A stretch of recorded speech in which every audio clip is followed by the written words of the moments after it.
안녕하십니까. 만나서 반갑습니다. 소중한 나 무한행보 시간입니다. 오늘 또 여러분들께 재미난 이야기 들려드릴 텐데요. 지금 부산 동네에서 서예가로 활동하고 계시는 연담 거사님이라는 분께서 이제 편지를 보내오셨습니다. 그래서 당신께서 지금 이제 한 연세가 이제 7순이 넘으신 분인데 이제 8순 가까이 되시는 것 같아요. 이 거사님께서 평생 이제 불교를 수행하면서 당신의 이제 체험기를 이렇게 편지에다 길게 써서 보내주셨습니다. 그래서 혹시 이렇게 공부하고 있는 불자님들께 조금이라도 불심을 돋구는데 도움이 될까 싶어서 이제 이 편지를 보내오셨다라고 하셨는데요. 그 편지에 있는 내용을 제가 좀 이렇게 간단하게 요약해가지고 오늘 여러분들에게 재미난 이야기 들려드릴까 합니다. 지금 부산 동네에서 이제 서예가로 활동하고 계시는 이 연담 거사님께서는 저 지리산 하동에 있는 그런 산골 마을에서 이제 태어나셨다고 합니다.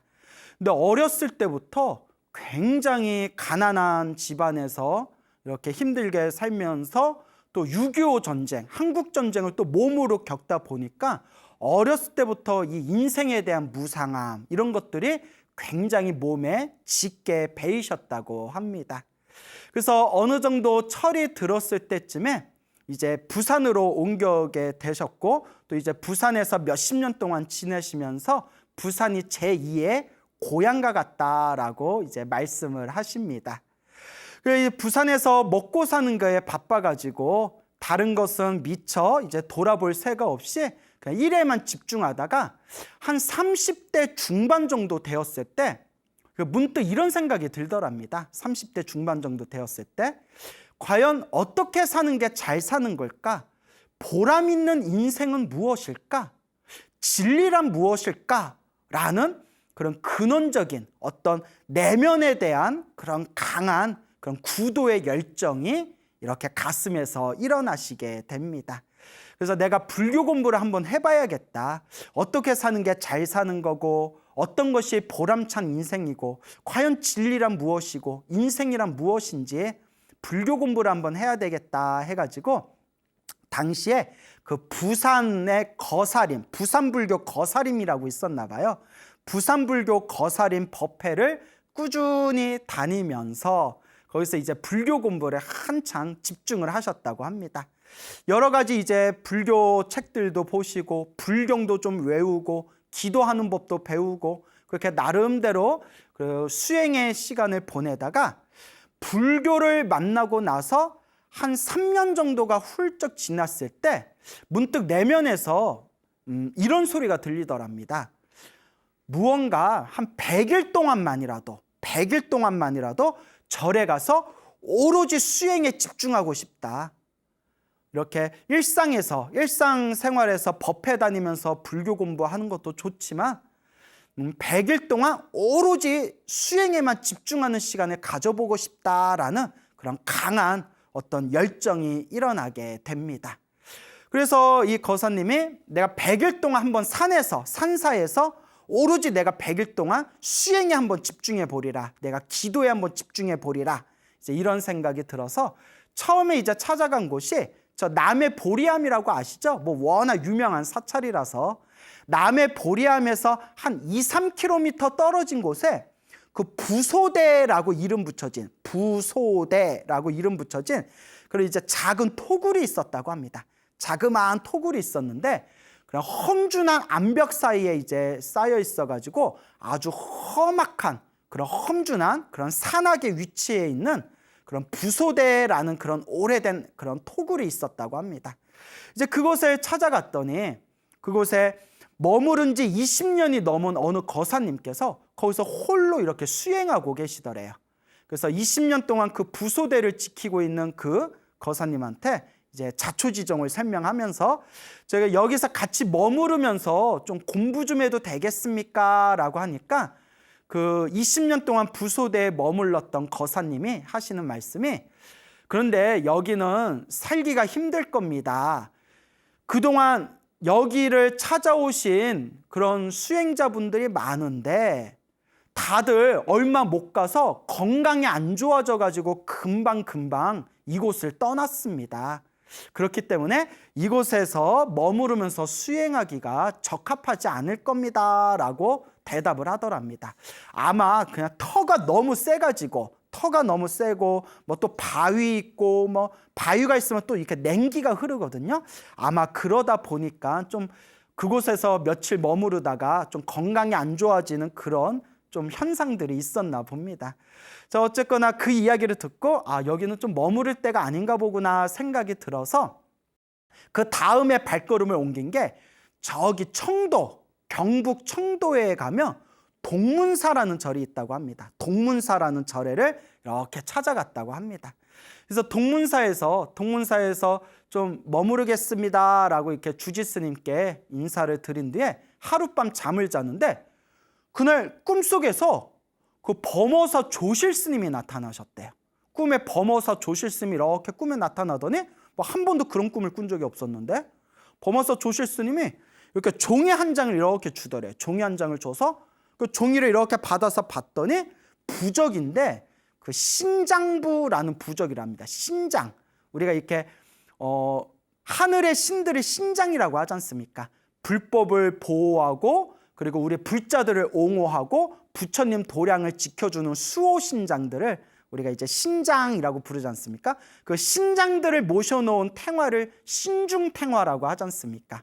근데 그 신장 부적을 이렇게 꿈에서 받는 꿈을 꿨대요. 뭐 신장 부적이 따로 있나 봐요. 뭐 보면 뭐 상신 부적도 있고 용왕 부적도 있고 칠성 부적도 있고 부적 그리는 사람들 뭐 그런 거 그리는 방법이 다 있지 않습니까?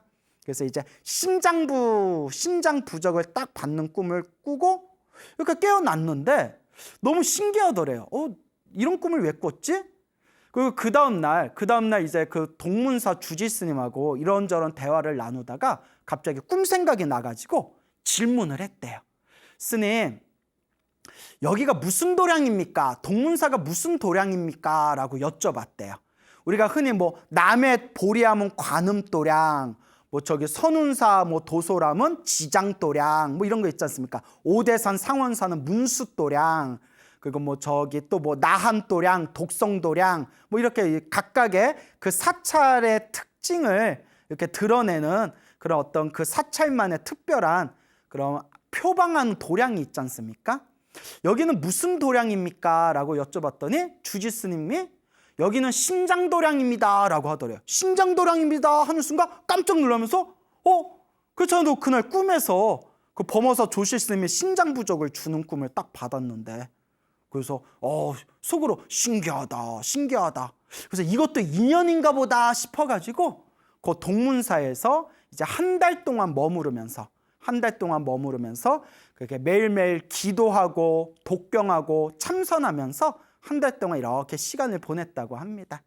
한 달 정도 지난 뒤에 조금 장소를 바꾸고 싶다라는 생각이 들더래요. 그래서 주지스님께 이제 인사드리고 나온 뒤에 그 동문사에서 조금 떨어진 곳에 적천사라는 절이 있었대요. 적천사라는 절에 갔더니 너무나 이제 경치가 기가 막히고 풍광이 좋아가지고 그 적천사 주지스님께 여기서 좀 머무르면서 제가 기도 좀 하겠습니다 허락을 받고 이제 적천사에 머물렀다고 합니다. 그래서 이 적천사에서 이제 매일매일 이제 예불에 참석하고 나름대로 기도하고 경정도 독송하고 그리고 참선하면서 그렇게 충실하게 이렇게 시간을 보내면서 그렇게 공부를 해 나갔다고 합니다. 특히 거사님은 자신만의 특별한 기도 방법이 있었대요. 그게 뭐냐면 걸으면서 이렇게 산책하거나 이렇게 걸으면서 발걸음에 관세음보살 연부를 같이 붙이는 거래요. 그러니까 걸음을 걸으면서 관세음보살 그렇게 걷는 거와 관세음보살 연부를 하나로 집중하는 그런 자신만의 기도 방법이 있었다고 합니다. 그래서 한 걸음 옮길 때마다 마음속으로 관세음보살 이렇게 집중을 했대요. 근데 이걸 옛날 이제 그 불교 서적에서는 이걸 경행연불이라고 부릅니다. 경행연불. 원래 옛날부터 다 있었던 거예요. 그래서 우리가 이렇게 왔다 갔다 걸으면서 마음을 챙기는 것을 경행이라고 하거든요. 그래서 걷는 명상이라고 해요. 그래서 천천히 걸으면서 이렇게 걸음을 통해서 마음을 다스리는 것을 경행이라고 하는데, 경행하면서 왔다 갔다 걸으면서 연부를 하나로, 걸음과 연부를 하나로 이렇게 마음을 모아가지고 걸음과 연부를 합치시키는 것을, 하나로 이렇게 합치는 것을, 그것을 이제 경행연불이라고 부르게 됩니다. 실제로 가만히 앉아서 연불에 집중이 안 될 때에는 이렇게 탑도리를 하거나, 탑도리 하면서 걷거나, 아니면 이렇게 인적이 드문 곳을 이렇게 걸으면서 걸음과 연불을 하나로 집중해라라는 그런 옛 선지식들의 말씀이 그렇게 전해지고 있습니다.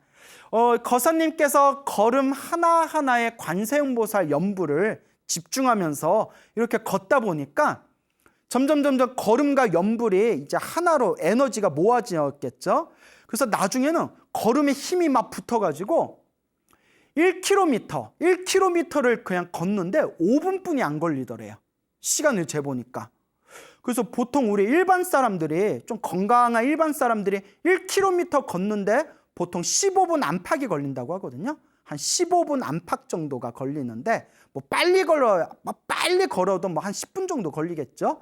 근데 그 거사님이 이렇게 걸으면서 관세음보살 연불에 계속 집중하다 보니까 나중에는 1km를 이렇게 돌파하는데 5분뿐이 안 걸리더래요. 그래서 이게 아마 연불의 묘한 힘이 아닌가, 그 연불을 통한 에너지 때문에 이렇게 다리에 에너지의 힘이 딱 붙은 게 아닌가, 그런 생각이 드셨다고 합니다. 그래서 이와 같이 약속된 자기가 마음으로 결심했던 그렇게 100일 동안의 그런 집중 수행을 다 마치고 나서 이제 집으로 돌아오게 되었다고 합니다.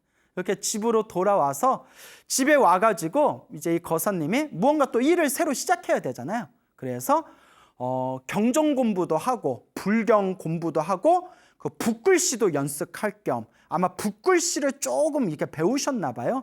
그 편지에는 당신이 뭐 제대로 뭐 배운 거는 아니지만 혼자서 독학하면서 그렇게 이제 배운 거지만 그래도 붓글씨, 붓을 조금 이렇게 잘 쓰셨나 봐요.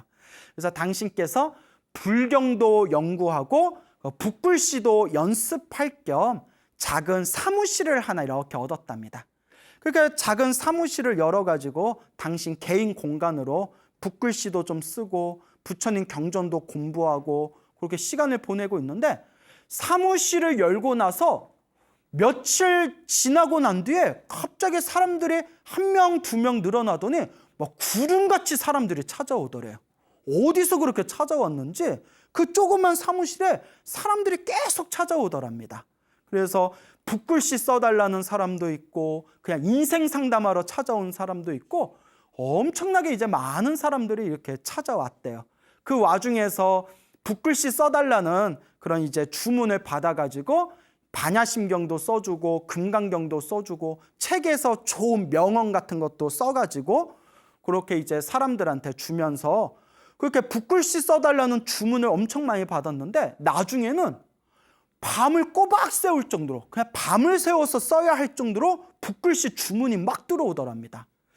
그때 이 거사님께서 딱 생각 드신 게, 내가 100일 기도도 열심히 하고 이렇게 부처님 가르침을 공부하니까 아무래도 이렇게 붓글씨라도 쓰면서 먹고 살아라 라고 무언가 가피를 얻은 게 아닌가, 무언가 힘을 얻은 게 아닌가, 무언가 보이지 않는 힘이 이렇게 도와주는 게 아닌가라는 생각까지 드셨을 정도래요.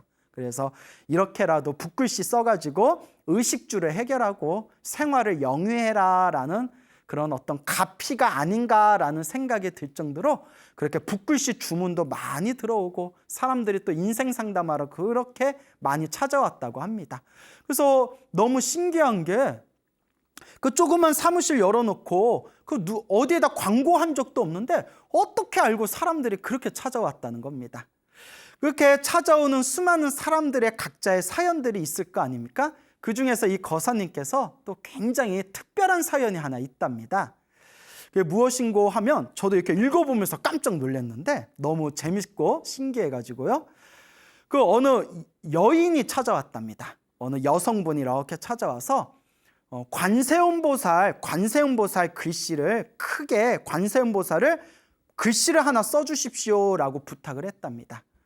그래서 그 여인이 하는 얘기가, 여자분이 하시는 이야기가, 이거 관세음보살을 액자에다 넣어가지고 매일매일 집에서라도 매일매일 요 관세음보살님 액자 앞에서 관음기도 하려고 합니다 라고 하더래요.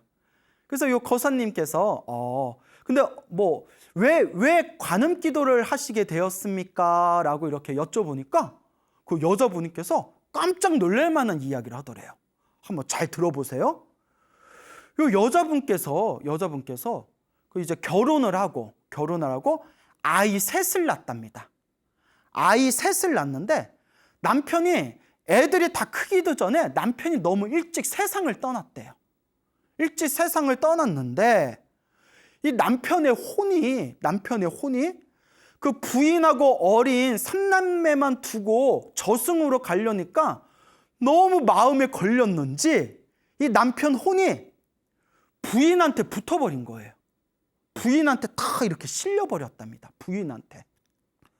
그래가지고 이 부인이 이제 남편의 혼이 부인한테 접신이 돼가지고 점집을 열어서 점으로 먹고 살았대요. 참 별일이 다 있죠.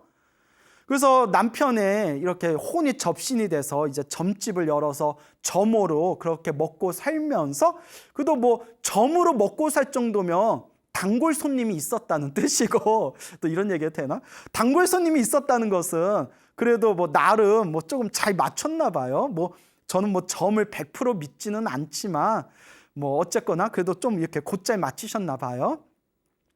그래서 그렇게 애들을 잘 키웠답니다. 삼남매들이 다들 이제 무럭무럭 자라가지고 학교도 졸업하고 각자 직장을 얻어서 다들 독립할 정도로 그렇게 이제 아이들을 잘 키우고 난 뒤에 부인 몸에 접신되었던 남편의 혼이 이렇게 얘기를 하더랍니다. 여보, 이제 애들도 다 컸고 이제 나도 떠나야 되겠어. 나도 이제 떠나야 돼요. 애들도 이제 다 컸으니까 이제 내가 미련 없이 가겠어 하면서 부인한테 이렇게 당부하더랍니다. 애들도 다 키워놨으니까 이제 점은 그만 보고, 점치지 말고 점집은 이제 그만하고 이제 앞으로 평생 관음 기도를 하시오, 관세음보살 기도를 하시오라고 이렇게 부인한테 일러주더랍니다. 그래서 뭐 자세한 사연은 모르겠지만 남편분이 불자였나라는 생각도 들고요. 그 부인한테 이제 나는 애들 다 키웠으니까 나는 이제 떠나겠어. 이제 점집은 하지 말고 이제 관세음보살 기도 열심히 하시오라고 하면서 이제 남편이 그렇게 떠나갔답니다. 남편의 혼이 떠났대요. 그래서 요거 관세음보살 기도하려고 관세음보살 이제 붓글씨 관세음보살 요 글씨를 얻어다가 액자에 넣어서 집에 걸어 놓으려고 합니다. 그 얘기를 듣고 거사님께서도 이제 깜짝 놀라셨을 거 아니에요. 신기해가지고. 그러시냐고. 근데 여기는 어떻게 알고 오셨습니까? 하니까 그 여성분이 하는 얘기가 남편의 혼이 여기로 가라고 했습니다. 남편의 혼이 가르쳐줘서 여기로 가라고 해서 왔습니다. 라고 하는 말을 듣고 그 거사님께서도 신기하고도 너무 신기했다고 그게 그런 또 이제 이야기를 전하셨습니다. 이런 얘기 들으면 너무 신기하지 않습니까? 자, 그래서 근데 이제 금방 뭐 혼이 접신됐다 뭐 이런 이야기를 드렸는데 그러니까 뭐 오해 요지가 없었으면 좋겠습니다, 여러분. 오해 요지가 없었으면 좋겠는데 우리 주변에 이제 무속인들이 많지 않습니까? 무속인들이 많으시고 또 이제 무속인 중에서도 정말 좋으신 분들이 있는 것 같아요. 정말 양심적이고 정말 이제 좋으신 무속인들도 있는 것 같아요. 예, 그리고 또 우리나라에서 있던 무속이라는 것도 어떤 전통 문화를 계승한다는 의미도 있지 않습니까? 그래서 무속인들도 좋은 분들이 많다. 이제 요 말씀을 드리면서 근데 이제 다만 그냥 불교 입장에서 말씀드릴게요. 불교 입장에서는 이제 사람 몸에 뭐 신이라든가 영가라든가 혼이 같이 실려 있는 것을 불교에서는 좋게 보지는 않습니다.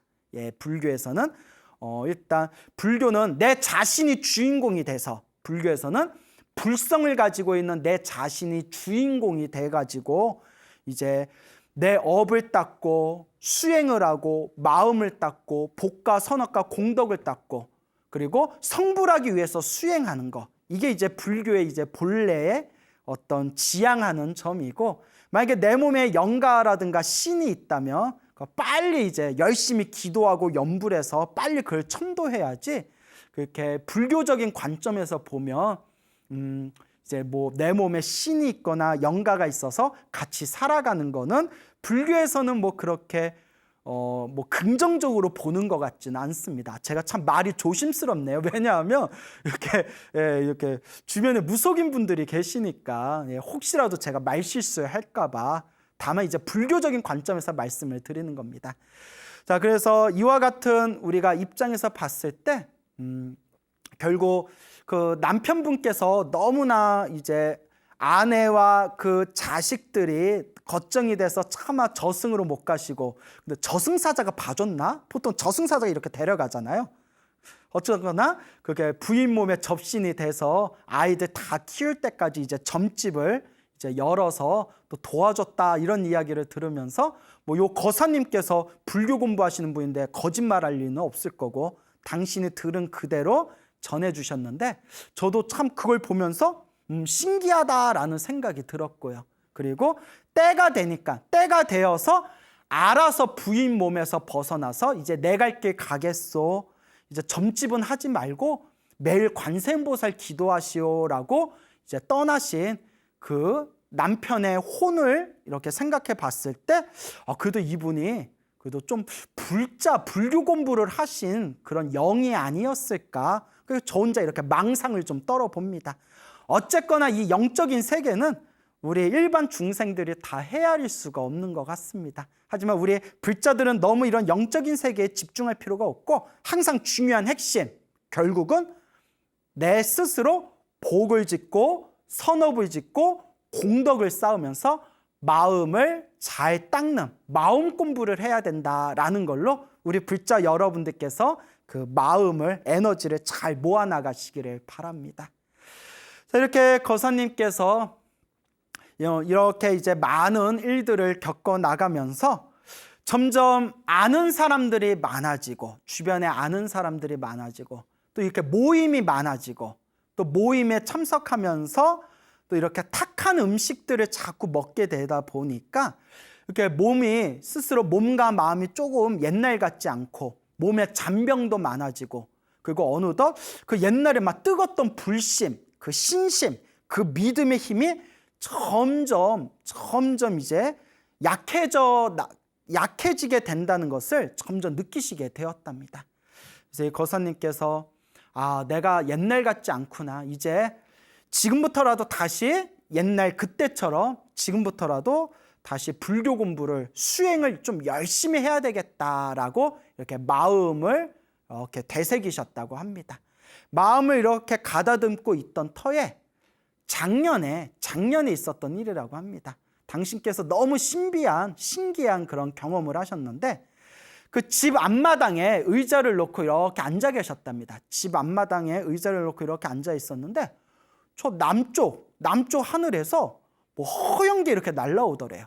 허연 게 날라오는데 가만히 봤더니 흰 두루미 있죠. 두루미. 하얀색 흰 두루미 9마리가 이렇게 줄을 지어서 날라오더래. 흰 두루미가 남쪽에서 딱 날라오더니 갑자기 당신 집의 지붕 위를 흰 두루미 9마리가 한 바퀴를 싹 돈 뒤에 다시 저쪽 남쪽으로 이렇게 날아가더랍니다.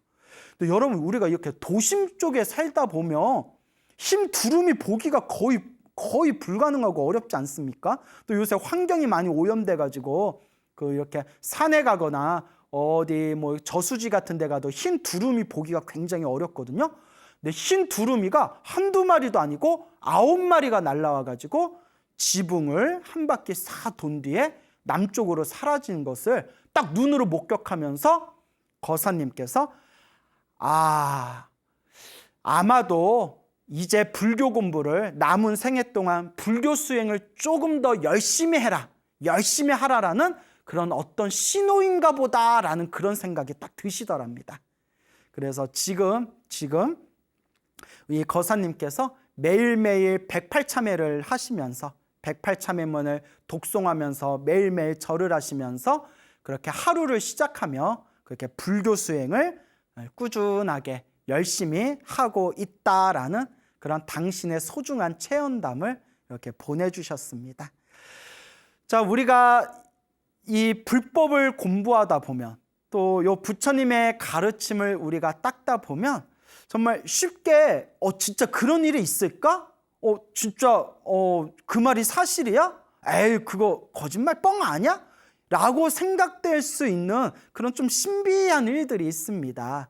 그래서 실제로 불교 역사에서도 이런 신비한 일들이 많았었기 때문에 우리 팔만대장경에 보면 그런 영험 설화만 모아놓은 그런 책들이 있을 정도입니다. 그래서 뭐 금강경 영험사라, 법화경 영험사라, 지장보살 영험사라, 뭐 관세음보살 영험사라, 화엄경 영험사라, 이렇게 수많은 그런 영험사라에 대해서 모아놓은 책이 옛날부터 전해질 정도로 이 불법을 닦다 보면 여러 가지 신비한 일들을 체험하게 됩니다.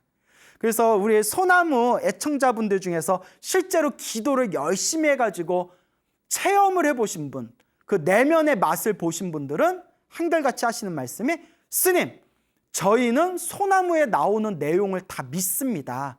왜냐하면 우리가 체험했기 때문입니다 라는 말씀들을 한결같이 하시지 않습니까? 그래서 결국 불교라는 것은 제가 항상 말씀드리는 게 결국 지식의 종교가 아니다.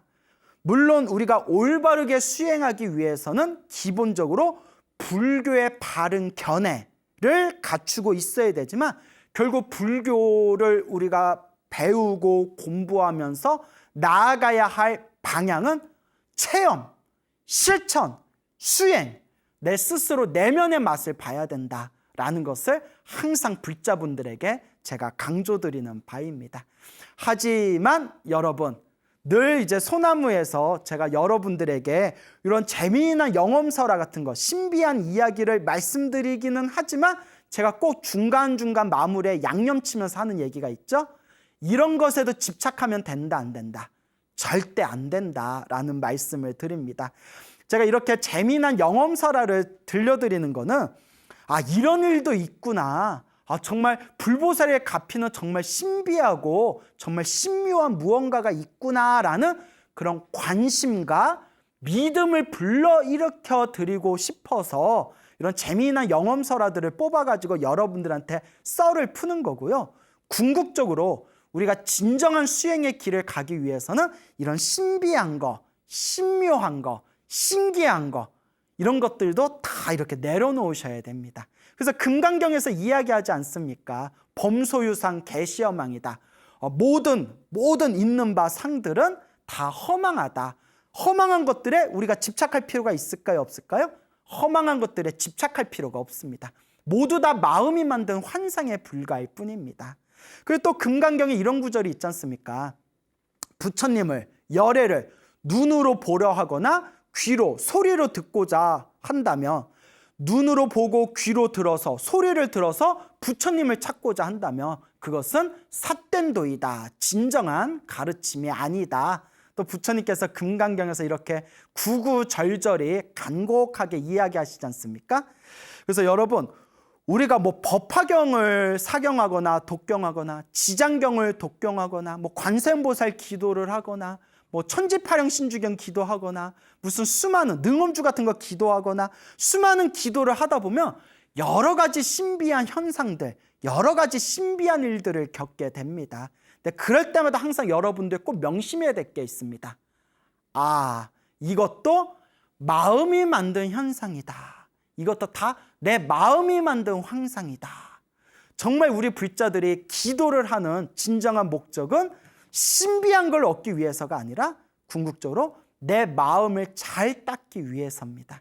그래서 소나무를 오랫동안 보신 우리 불자 여러분들이라면 제가 정말 전하고 싶은 이야기가 무엇인지 아마 이미 충분히 다 알아들으셨을 거라 생각이 듭니다.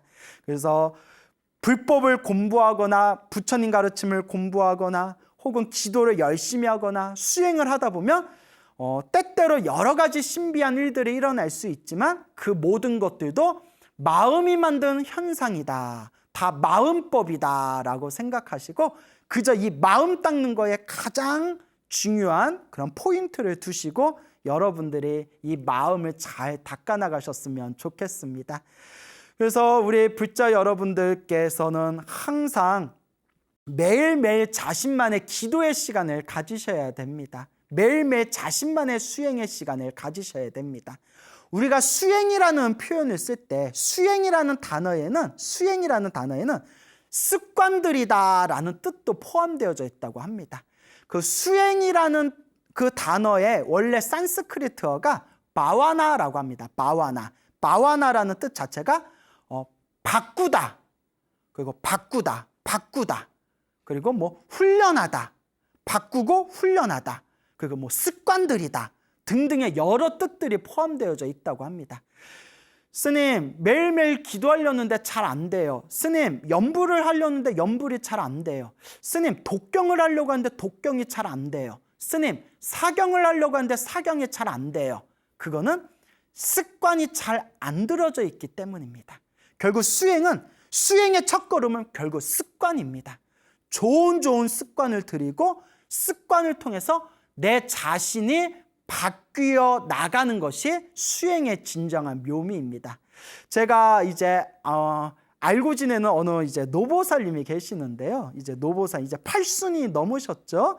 노보살님께서 평생 부처님을 의지하면서 매일매일 이제 기도를 하시는데 지금도 몸이 좀 많이 쇠약하신데도 지금도 집에서 매일매일 기도를 하신답니다. 당신만의 딱 기도 일정을 정해놓고 매일매일 기도를 몇 시간씩 하시는데 제가 그분께 들은 얘기 중에 깜짝 놀란 게 스님, 매일매일 저만의 기도 숙제가 있는데 그 기도를 다 못 끝내놓으면, 기도 숙제를 다 못 마치면 사람이 살다 보면 중간중간 바쁠 때가 있지 않습니까?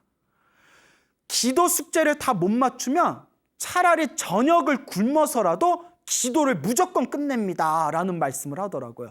그 말을 듣고 제가 어찌나 부끄럽던지 저는 그래도 밥은 좀 먹어야 되지 않겠냐. 아니 밥을 먹어야 힘이 나지. 약간 이런 주의이기 때문에 그 노보살님께서 스님, 저는 하루 동안의 기도 숙제를 못 맞추면 그냥 밥을 굶고 저녁밥을 굶어서라도 기도를 반드시 마칩니다. 기도 숙제를 다 끝냅니다 라는 그런 말씀에 제가 참 이렇게 감탄도 하고 참 대단하다 마음으로 놀라고 또 굉장히 부끄러웠던 적이 있습니다. 근데 변명이겠지만 그래도 저 밥을 안 먹으면 이렇게 힘이 안 나가지고 일단 여기까지 하겠습니다. 어쨌거나 제가 이야기하고 싶은 것은 그런 습관이 중요하다는 거예요. 그래서 저는 기도를 무엇에 비유하냐면 밥 먹는 습관에 비유를 듭니다. 하루라도 밥을 안 먹으면 배고프고 뭐가 허하잖아요. 기도도 그와 같다. 하루라도 기도를 하지 않으면 뭐가 허한 느낌이 들어야 된다. 그리고 기도는 비타민 먹는 것 같다. 우리가 밥을 먹고 항상 영양제 챙겨 드신 분 있잖아요. 근데 우리가 영양제를 꾸준히 몇 달 동안 먹다 보면 그게 습관이 되거든요. 그러면 바빠가지고 영양제를 먹지 못했을 때 저녁이 되어서라도 영양제 먹었어야 되는데 하고 알아서 챙겨 먹지 않습니까? 기도도 그와 같다. 하루라도 기도를 우연히 빠뜨리게 되면 나 기도 그거 했었어야 되는데 이렇게 저절로 마음의 경각심이 딱 생길 정도로 그렇게 마음의 습관이 들어져야 된다라는 그런 말씀을 많은 분들에게 드립니다. 그래서 항상 우리 불자 여러분들께서 기도가 잘 안 되는 것 자체는 아직 습관이 안 들어서 그래요. 근데 여러분, 습관이라고 할 때 그 습 있잖아요. 습의 다른 말이 또 업이라고 합니다. 그래서 우리가 업습이란 표현을 쓰거든요. 업습. 몸과 말과 생각으로 지은 내 행위의 에너지가 업이 되는 거예요. 업. 그래서 내가 몸과 말과 생각으로 지은 그 행위의 에너지, 그 업이 자연스럽게 몸과 말과 생각에 습관화되는 게 업습이에요.